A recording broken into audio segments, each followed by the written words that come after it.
रजौरी में दुश्मनों की गोली से शहीद हुए मनीष कुमार तिवारी का पार्थिव शरीर उनके पैतृक गांव पहुंचने के साथ ही हजारों की संख्या में उमड़ी भीड़ नारेबाजी कर उनको श्रद्धांजलि देने लगी।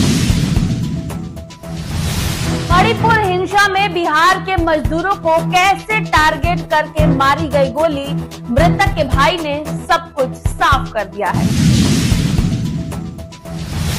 अल्ट्रासाउंड और पैथोलॉजी के नवीकरण के संबंध में गलत प्रतिवेदन देने के कारण विधान पार्षद राजीव कुमार उर्फ पप्पू सिंह के द्वारा आपत्ति की गई और अध्यक्ष सह प्रभारी मंत्री के द्वारा डीएम से संपूर्ण मामले की गहन जांच करने का भी रिक्वेस्ट किया गया। शहीदों की चिंताओं पर लगेगी हर बरस मेले, वतन पर मरने वालों का यही बाकी निशा होगा। रजौरी में दुश्मनों की गोली से शहीद हुए मनीष कुमार तिवारी का पार्थिव शरीर उनके पैतृक गांव पहुंचने के साथ ही हजारों की संख्या में उमड़ी भीड़ नारेबाजी कर उनको श्रद्धांजलि देने लगी। भोरे की फिजाओं को शहीद मनीष तिवारी अमर रहे की गूंज गूंजने लगी। हजारों लोगों ने नम आंखों से अंतिम विदाई दी। मनीष तिवारी का अंतिम संस्कार राजकीय सम्मान के साथ उनके पैतृक गांव भोरे थाना क्षेत्र के तिवारी चफवा में किया गया। वहां उनकी वीरता और बलिदान को श्रद्धांजलि अर्पित करने के लिए भारी संख्या में लोग शामिल हुए। देर रात को अंतिम यात्रा का दृश्य बहुत ही भावुक और शोकपूर्ण रहा। अंतिम यात्रा की शुरुआत उस समय हुई जब मनीष का पार्थिव शरीर सैन्य कर्मियों के साथ उनके पैतृक गांव पहुंचा। इसे देखते ही जहां परिजनों का हृदय चीख पुकार करने लगा तो पूरा माहौल गमगीन हो गया। हर कोई उनके नम आंखों से मनीष को साहस और सर्वोच्च बलिदान की सराहना करता रहा। सबसे करुणिक और भावमुख पल वो था जब शहीद मनीष की पत्नी श्रेया अपने बच्चों के साथ पार्थिव शरीर से लिपटकर रोने लगी।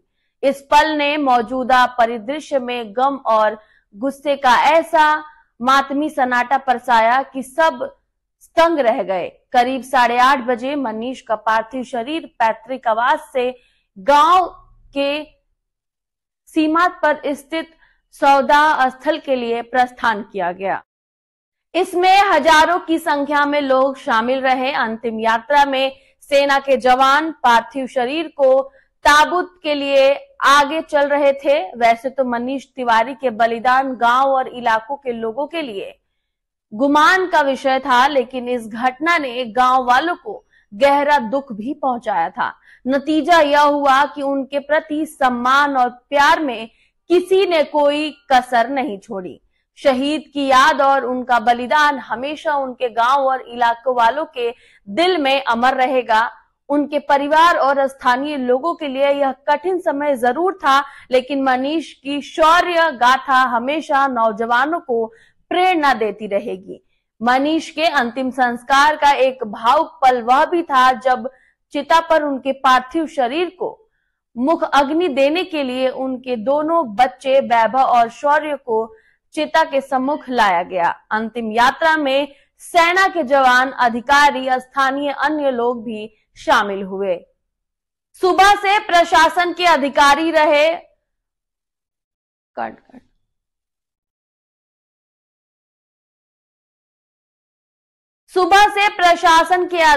रहे मुस्तैद। मनीष कुमार तिवारी के पार्थिव शरीर के आने की सूचना पर इंतजामात को संभालने के लिए प्रशासन के अधिकारी भी मौजूद रहे।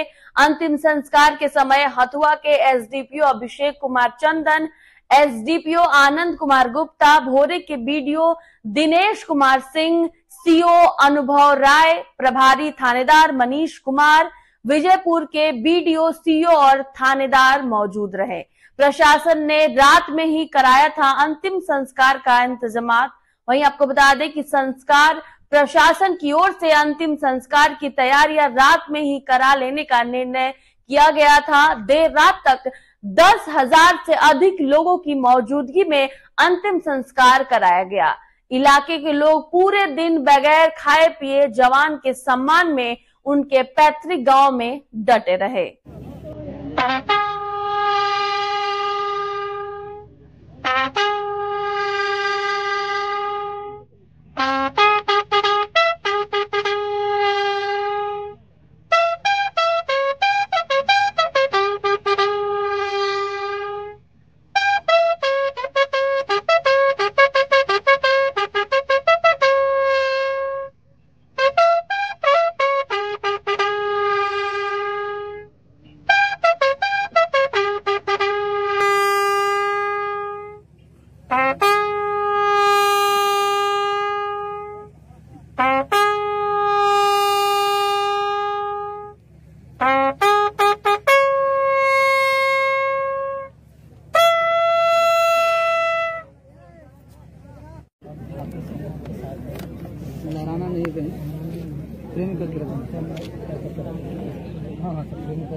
लहरा में नहीं, सिविल प्रशासन भी आपके साथ है, हमारा हमेशा सहयोग रहेगा, हर कदम पे आपका सहयोग रहेगा। पीछे हटो,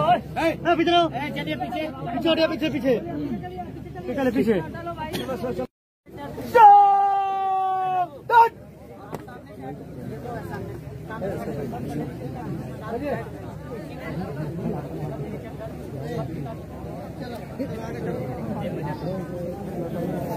हाथ धरा लो,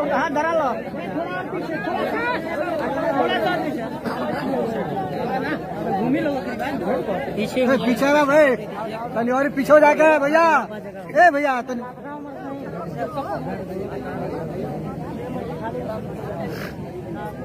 पंकज अथवा ढोलो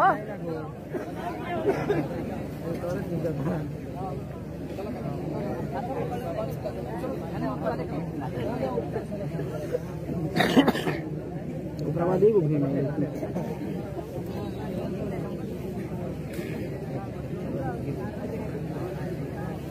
कार्यक्रम संपन्न करवा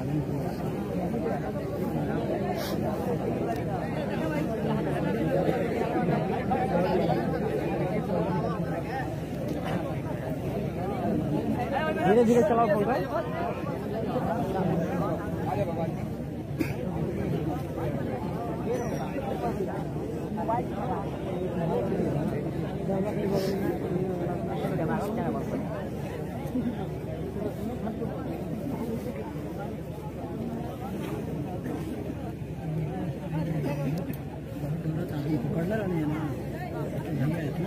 ज्यादा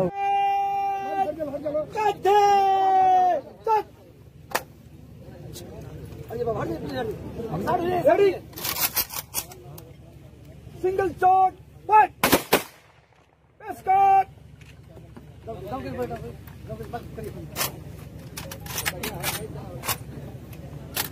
कंधे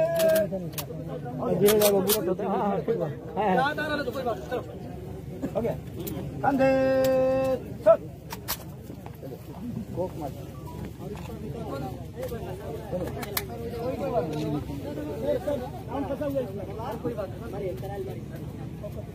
single shot fight face cut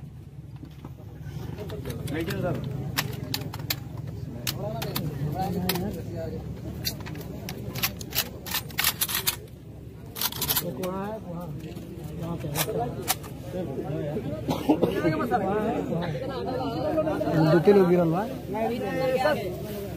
हट जाइए आप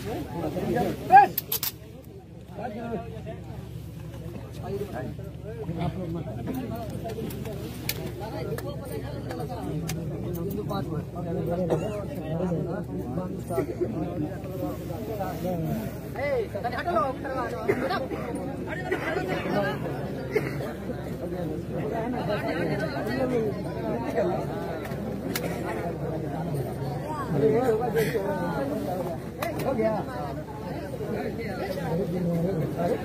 ठीक है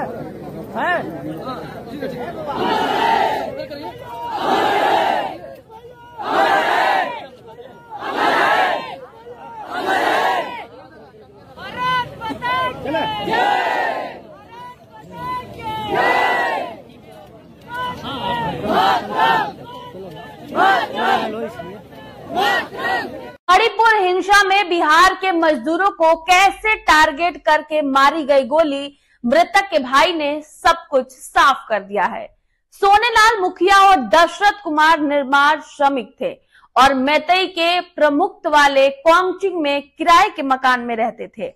राजवाही बिन टोले के करीब 1 दर्जन मजदूर दीपावली के अगले दिन 1 नवंबर को मणिपुर के कोंगचिंग जिले में राजमिस्त्री का काम करने के लिए गए थे। मृतकों के परिजनों के अनुसार शनिवार की शाम 5:20 के करीब कोंगचिंग बागई रोड पर ये दोनों लड़के साइकिल से लौट रहे थे। इस दौरान उनके अन्य साथी पैदल आ रहे थे, लेकिन इन दोनों साइकिल सवारों को अपराधियों ने टारगेट बनाया और गोली मारकर उनकी निर्मम हत्या कर दी। शादी की चल रही थी प्लानिंग। बता दें कि ये दोनों होली पर घर लौटने भी वाले थे। मणिपुर में मौत के घाट उतारे गए दशरथ साहनी अपने बड़े भाई संतोष साहनी के साथ मजदूरी करने के लिए गांव से मणिपुर गए थे। 500 रुपए दिहाड़ी को कमाते थे। होली पर दोनों भाई घर आने वाले थे। दोनों की शादी की घर में बात चल रही थी, लेकिन दशरथ का अब शव ही मणिपुर में आएगा। उसका भाई संतोष मणिपुर में है। उससे फोन पर बताया गया है कि उनके भाई की बीच सड़क पर मौत की घाट उतार दिया गया है। दशरथ के भाई ने घटना की आप बीती बताई। घटना से दशरथ में आए संतोष ने बताया है कि दशरथ और सोनेलाल साइकिल से अपने किराए के मकान पर जा रहे थे। उसके पीछे ही अन्य सभी लोग पैदल चल रहे थे। सभी काम से लौटकर अपने किराए के मकान में जा रहे थे। अचानक अपराधियों ने साइकिल से जा रहे दशरथ और सोनेलाल को गोली मार दी और मौत के घाट उतार दिया। संतोष ने कहा कि वो लोग पैदल थे, इसीलिए थोड़ी दूर थे। अगर वो सब भी पहले वहां पहुंच गए होते तो सबकी जान जा सकती थी। संतोष घटना की आप बीती फोन पर सुनाकर फड़फड़ाकर रोने लगे। अल्ट्रासाउंड और पैथोलॉजी के नवीकरण के संबंध में गलत प्रतिवेदन देने के कारण विधान पार्षद राजीव कुमार उर्फ पप्पू सिंह के द्वारा आपत्ति की गई और अध्यक्ष सह प्रभारी मंत्री के द्वारा डीएम से संपूर्ण मामले की गहन जांच करने का भी रिक्वेस्ट किया गया। अपनी देखरेख में 21 दिनों के अंदर करने का निर्देश दिया गया। बैठक में जिला परिवहन पदाधिकारी द्वारा अनधिकृत रूप से अनुपस्थित रहने के संबंध में प्रभारी मंत्री द्वारा खेद प्रकट करते हुए उनसे कारण पूछा करने का निर्देश दिया गया। बैठक में हम के जिला अध्यक्ष पंकज सिंह राणा द्वारा जिला प्रबंधन बिहार राज्य खाद्य निगम के विरुद्ध आय से अधिक संपत्ति के मामले में आर्थिक अपराध इकाई से प्राप्त परिवाद की जांच के मामले में हुई लीपापोती का आरोप लगाते हुए जिला 20 सूत्री समिति के समक्ष पूरे निष्पक्ष ढंग से जांच करने की मांग की गई। कई सदस्यों द्वारा लिखित रूप से जन उपयोगी मामलों के संबंध में ध्यान आकृष्ट कराया गया कि इस संबंध में प्रशासनिक स्तर से कार्रवाई का आश्वासन जिला पदाधिकारी द्वारा दिया गया। फिलहाल के लिए खबरों में इतना ही। आप देख रहे थे गोपालगंज इन्फो और मेरा नाम खुशी चौधरी है। और अगर आपको हमारी ये वीडियो अच्छी लगी हो तो चैनल को सब्सक्राइब करें, वीडियो को लाइक करें। और अगर आप हमारा ये वीडियो गोपालगंज से देख रहे हैं तो गोपालगंज वासियों तक हमारा ये वीडियो पहुंचाना बिल्कुल ना भूलें। शुक्रिया।